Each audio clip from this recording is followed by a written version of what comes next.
acceptance.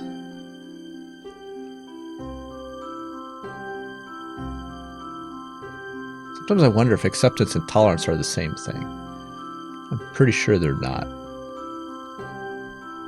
Been talking about tolerance. Tolerance is one of those things that many of us have been taught, that we're supposed to be tolerating other people, other cultures, other disturbances.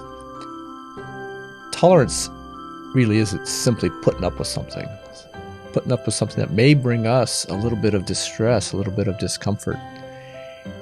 And it doesn't have to be another person, but frequently tolerance is bantered around when we're talking about other people's. And really what we're really digging at, what's really being called for and needed, is acceptance of other people and other cultures and other ways of thinking and other ways of being than what we have. And that in itself can bring tremendous upset unless we do something with it and practice it and lean into it. Recently, I saw the movie Lion King, the original, the cartoon, so many years ago. It's a classic now.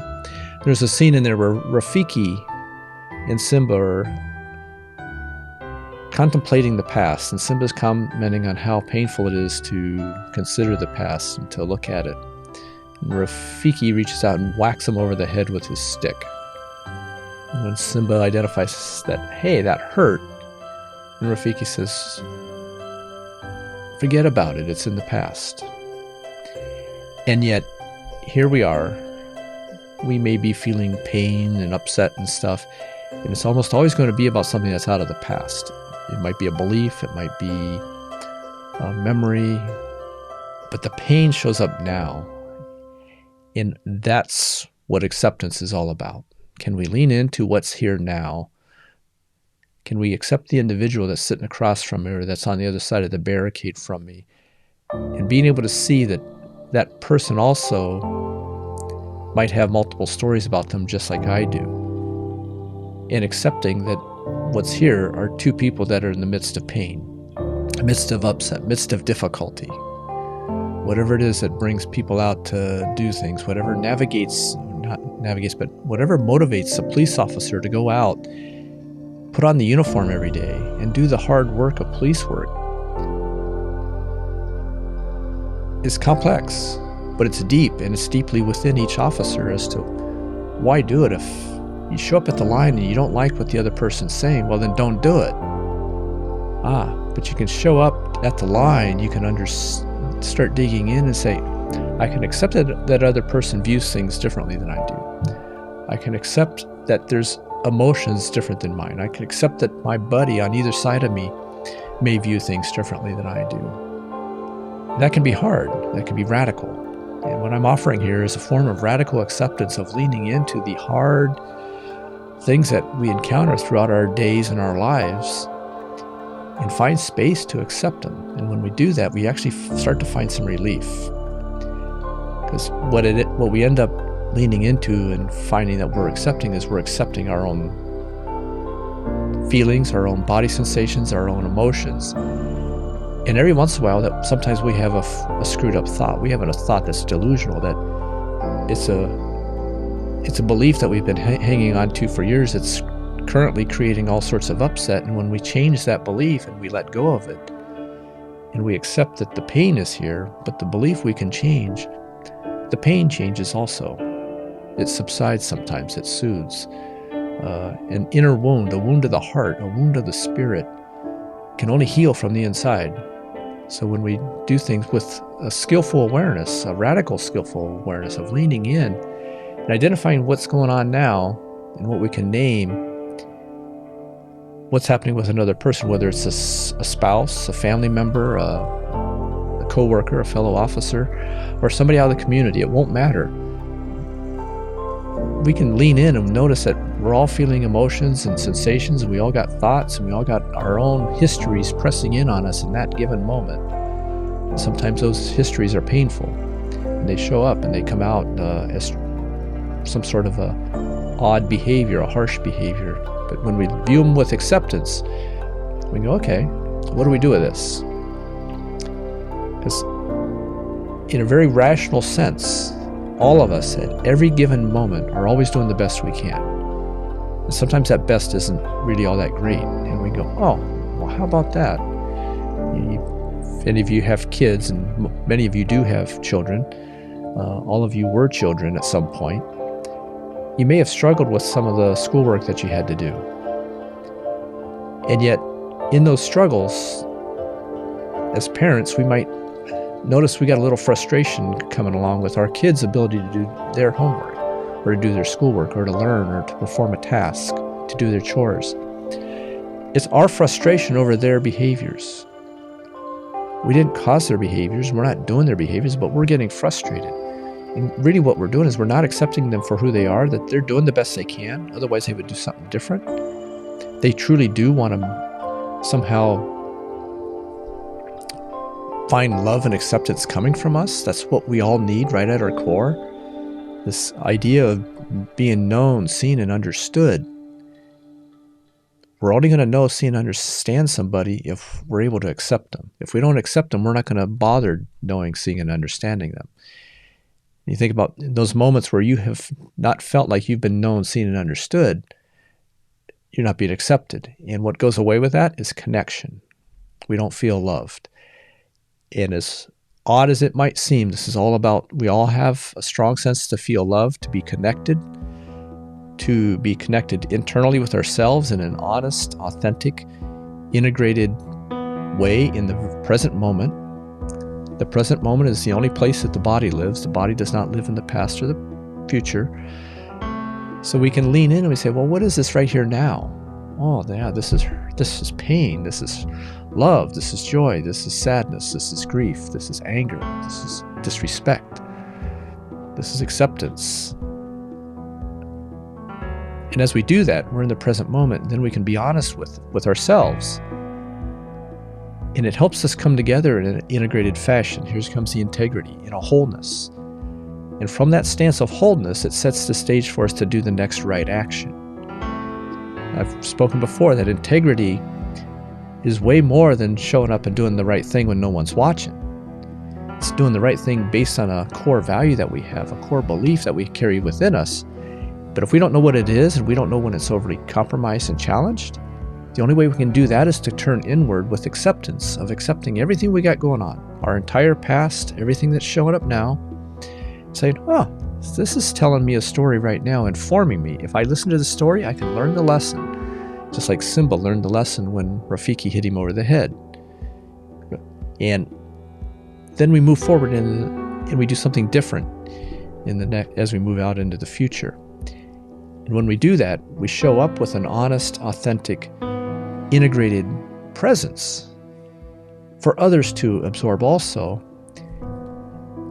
And it opens up a vulnerability stance that we can be known, seen, and understood by others. We can look and know, see, and understand others, and that can be scary also. In other words, we're navigating this landscape of fear that the body is moving in and out of, and all we're needing deep down is to know that we're enough for what? Enough to be loved. If I'm enough, somebody will love me. And we don't have to go real psychodynamic into where all that comes from and everything, but there's tons of theories that start to describe that, where that forms. But it's here. It's alive and well for all of us. Most cops have a strong trait within them of being really good, to be really good at what they do at almost anything they endeavor on, unrelentingly. It's referred to in some schools as an unrelenting standard. But that unrelenting standard will turn on us also and unrelentingly kick our own ass. That inner critic will come inward and beat us up if we're not being perfect, if we're not doing everything right. Your perfectionism will not save you. Your perfectionism will paralyze you. Your perfectionism is based on a myth. Tell us the myth of your perfectionism. Who are its gods and goddesses? Who takes the fall? Who is triumphant in the end? What comes to life and what must die away? Your walls will not save you. Your walls will isolate you. Your walls are based on a story. Tell us the story of your walls. What color are they? Who is allowed in and why? What are you keeping out? What will happen if you wander beyond them? Your self-doubt will not save you. Your self-doubt will keep you small. Your self-doubt is based on lies. Tell us about the lies. What do they whisper in your ear? Where do they live in your body? What if you ignore their warnings and go big? Your truth and beauty will save you. The truth of your being, the beauty of your being, or maybe you don't need saving at all. Imagine that. Tell us about a moment when you felt seen and powerful and worthy and loved. Just the term inner critic implies some sort of bullying and stuff, and we have the ability, most of us do, of bullying ourselves, of criticizing ourselves in a harsh way. That's not real accepting. It's not loving and kind. So the skillful, powerful, radical acceptance, when we engage with it, that's where the healing really begins, and then it opens us to be able to be compassionate with others and compassionate with ourselves.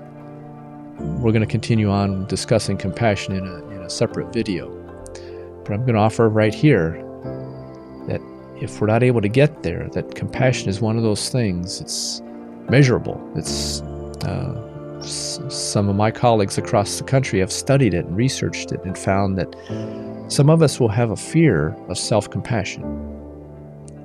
And compassion and fear do not house well together. So if we're in a fear state, if we're feeling not loved, not wanted, not enough, disrespected, pushed aside, whatever, we're moving into a fear state and our compassion gets washed under the table, inaccessible. So with that, we're going to start from acceptance, a radical acceptance. So I invite you to continue listening. There will be a guidance for a guided meditation around acceptance. Another term for it is equanimity. Equanimity simply means balanced mind. There's a balance. There's a what's here now. It's not too much over on this side or too much over here. It's right here now. There's a presence that comes with it. So, with that, continue listening, and I wish you well. Wish that you may remain free of harm, that you experience equanimity, balance, and peace.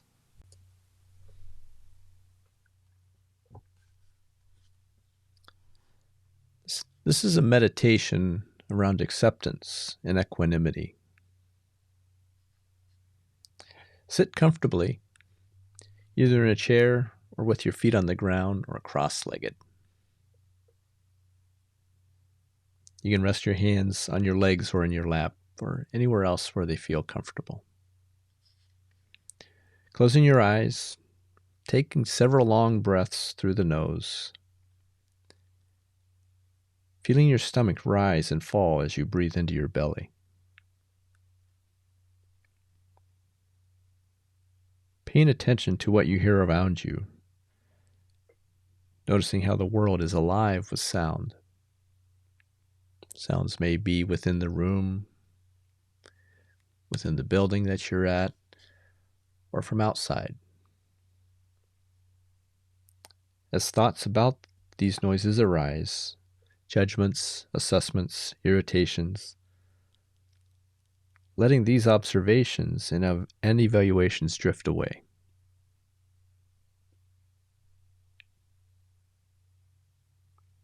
Releasing your focus on your breath, and while staying in the present moment, noticing as any thoughts or feelings arise.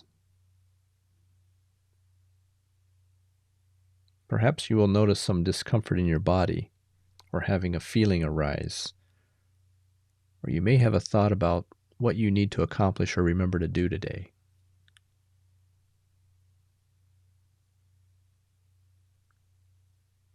As the thoughts come up, let them float away without judging them or getting caught up in them. Beginning to start seeing thoughts as thoughts without identifying with them. Simply observing each moment without judgment.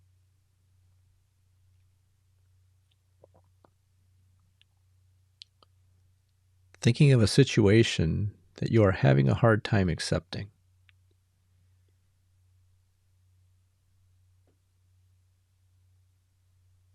It may be around the current events with the pandemic, could be around your involvement with the civil unrest, could be around relationships, an illness in the family, the collective reality of world troubles.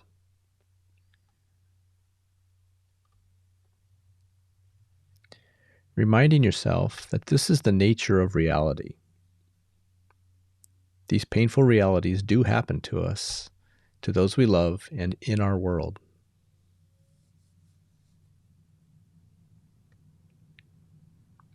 Acknowledge the fact that you cannot know all the factors that have led to this event.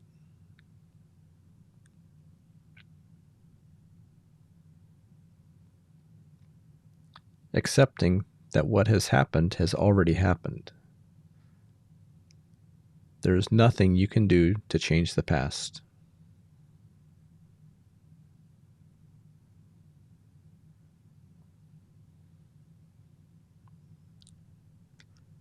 Reminding yourself, in order to make the most positive contribution to this situation, I must accept the reality of its existence.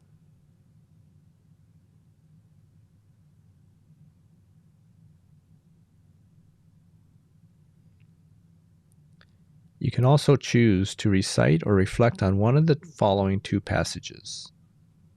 One from the Buddhist tradition, the other from the Christian tradition.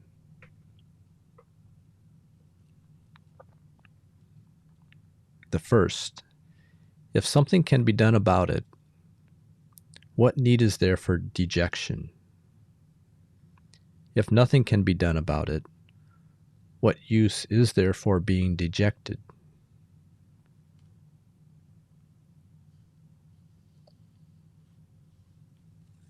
That's from the Way of the Buddha Vista.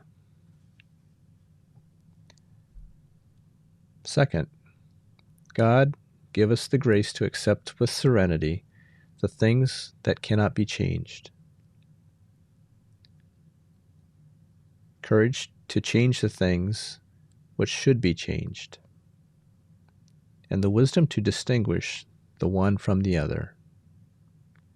The Serenity Prayer.